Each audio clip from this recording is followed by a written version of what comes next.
Hey guys, welcome back. Today we're going to do Artemis Requiem, issue number 2 from DC Comics, made by Ed Bennis and what's his name? William Messner-Loebs. Anyway, we dive in. So Artemis has escaped from hell along with Wonder Woman, and but suddenly she's not alone because there's these guys popping up. I mean, remember when round sunglasses are a thing with ponytails that's very long? So yeah, Wonder Woman is hurt, and they are attacking her for reasons, and it's a little bit unclear why they are attacking them. But Artemis is an Amazon. She is pretty powerful, and she's dealing with these guys pretty easily, right? And she's using Wonder Woman's lasso to chain them up. And but then she hears something, and she sees a dark figure, and she sees that's some kind of a cop, and she's being followed. By people, and she's actually curious of what's going to happen and what's all about. So she is going to investigate, right? And then so it seems that this is a rent-a-cop, and these guys are claiming this graveyard, and they want to have some fun with her, right? Unfortunately for them, Artemis is here, and so one of these guys is getting quote unquote eliminated, and then this guy says, "I kill her, hear me? Show yourself, and I'll do it right now. I'm good boy of the White Brotherhood, and all of your people are dead. Surrender or join them." I like this. Pretty angry face, but they are in fact not really dead, because so the cop says, "Hey, they are still alive," and she says, "Well, forgive me, I thought your men are dosing surrender, or maybe they revive at any time to lack the requisite urgency." Yeah, so if you are not saying some tough shit, people don't do what you are saying, and well, actually she did. So she says, "Hey, I'm Hank Jessup." Hank. "I was in a tough spot." She wants to shake her hand. She says, "You're an idiot. What are you doing here anyway?" So it seems that she is guarding Freyon in the building across the street, and she saw some skinheads go into the boneyard, and she said, "I figured there would be action. Half the cemeteries in Boston have been trashed by this Halloween, and it looks like the perps are building to something bad. And you thought you would be stop this all by yourself? Sure, somebody has to. Besides, I hate Guardian Freyon. I want to be a real cop." And she says, "Well, okay, then follow me and try to make as much noise as an entire herd of a buffalo." Right, Chief? She didn't like that. Meanwhile, somewhere else, this guy's getting sacrificed for, reasons. And, the reason is because he's probably a foreigner, and this guy hates foreigners. Therefore, want to sacrifice him for, some kind of a god or demon. And then, oh no, remember these superheroes that Artemis has been tied up? Well, the bad guys found them. These guys can go nowhere. And he says, "Heroes, huh? What do you call you, hero boy? What do I call you, hero boy? Name's Sure Shot. What's your Nazi psycho? Shut up! Sacrifices don't talk back." Then Artemis comes in, and basically she's taking out the bad guys. Even the rent-a-cop, is tried to do her job, but she's basically overpowered by this guy. And he says, "You don't understand. Powers comes to me in dreams. I'm to be the God Scourge of Boston. I'm supposed to wash the streets clean of blacks and Jews and mongrels and perverts." Okay, so Artemis shoots her arrow, but then, oh no, he catches it. How? And so he charges, and then so this guy says, "Hey, don't mess her up too bad because she's looking actually cute. Maybe we have some fun with her." And he also says that other 3 members of this goon squad has found Wonder Woman, and they want to have some fun with her too. And then she says, "Oh shit, I made a mistake," because she's just lying there all alone, and these guys are trying to have fun with Wonder Woman, but to do so they have to wake her up. And then, yep, this guy's been thrown away, and Wonder Woman comes flying in, and then I was just chatting with your friends, Artemis. Am I too late for the party? Why, no. We were just discussing the terms of surrender with Wolf here. Weren't we? Yep, these guys are done for. And then they are, I believe, now in a. I'm not sure if they are in the hospital. They're probably in the hospital. And so this woman is here on the phone with her boss talking about the Freon stuff, right? So Artemis is seeing Wonder Woman. Somehow she always looks like a princess, and Artemis always feels like a peasant. You saved me again. We saved each other again. I wasn't keeping count. I'm sorry. I always do. It's so good to see you again.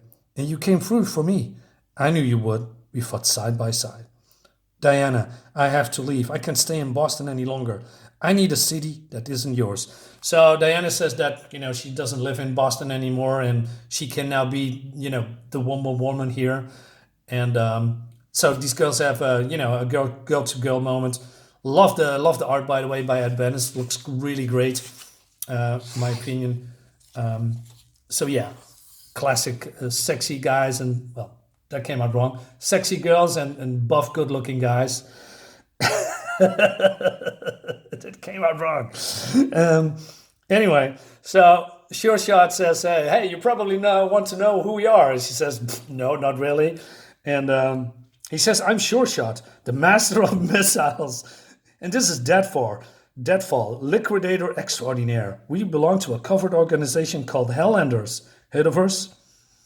I wouldn't be very covered if I had. Don't get smart. We battle supernatural geekos like you every day. So Sure Shot says, hey, we're legit, and we can always use a good fighter. You may have come to from Demonville, but it looked to me like you were on the right side. Think about it. So the rent-a-cop says, well, you can't fire me. I'm going to quit myself. And these guys are looking. She says, well, oops, sorry, policy disagreement with the boss. I like her. And then she is explaining what she did, with the Freon stuff. Kind of see all the new air conditioners are switching over to some new gas that doesn't need ozone, but costs more. So Freon rustlers are stealing existing Freon and selling it to folks who don't want to switch. I get paid to watch AC units, so that doesn't happen. You got in trouble because of this Freon. So then she says, hey, gentlemen, my associate and I accept your offer. We will join the HellEnders. She said, what, wait, we? No way, lady. We pick who gets tapped for the HellEnders, not you. Damn straight. I see what you're trying to pull here. And Deadfall doesn't roll over for no, and then they already did. And what's this locomotive kind of train thing? Looks weird. Anyway, so I love the flowing long hair. Really great done. And so they're going basically to the hideout of this organization, right? And so they meet with the boss.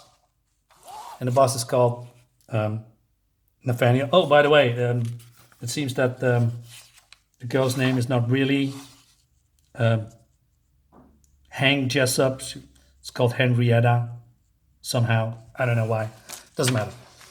Meanwhile, so this guy explains his position, that he's the boss of this organization, and that he worked with the CIA and the FBI because stuff of the occult, and it sees that the occult is leaking to our dimension in this plane of existence, and that's why he is, raising this organization from the ground up to guard and battle supernatural beings and stuff, right? And she says, and we will march behind you on this crusade, she says.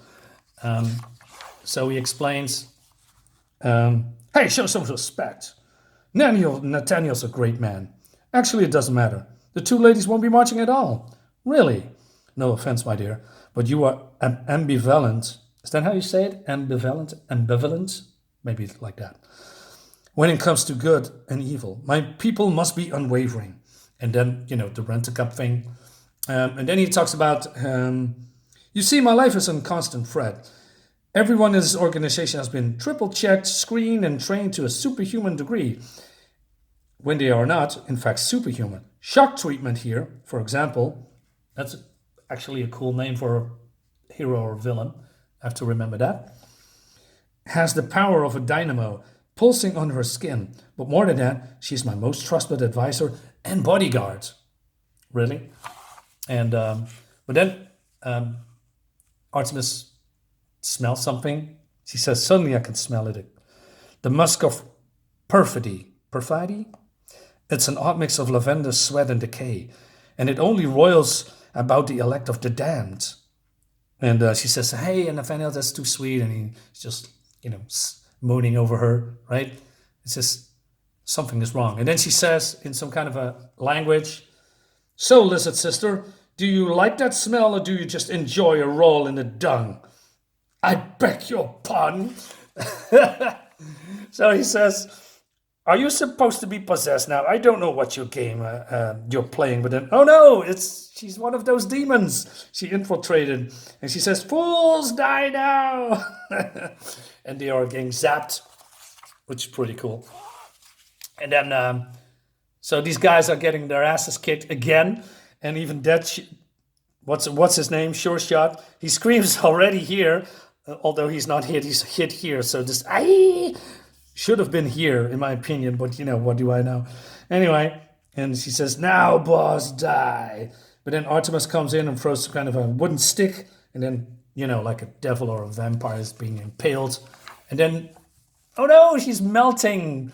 And then she says, so tell me more about this screaming process. And that leads us to the next issue that we're going to review pretty soon, guys.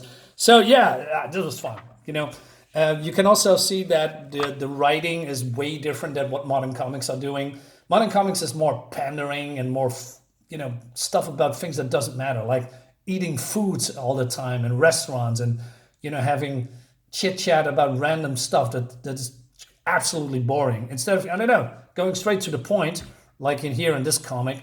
Like it a lot. Great art. Let's see where this is going. See you next time, guys. Have a nice day. Bye-bye.